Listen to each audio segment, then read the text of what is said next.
Po kami sa aming cottage. Ayan. Ito po ang aming tultulugan ngayong gabi.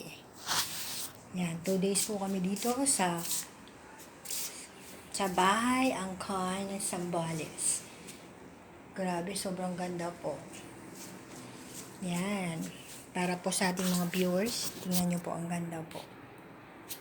Ayan. Meron po siyang 3 bedroom. Meron siyang 2 malaking bedroom. Ayan, si mother napagod na.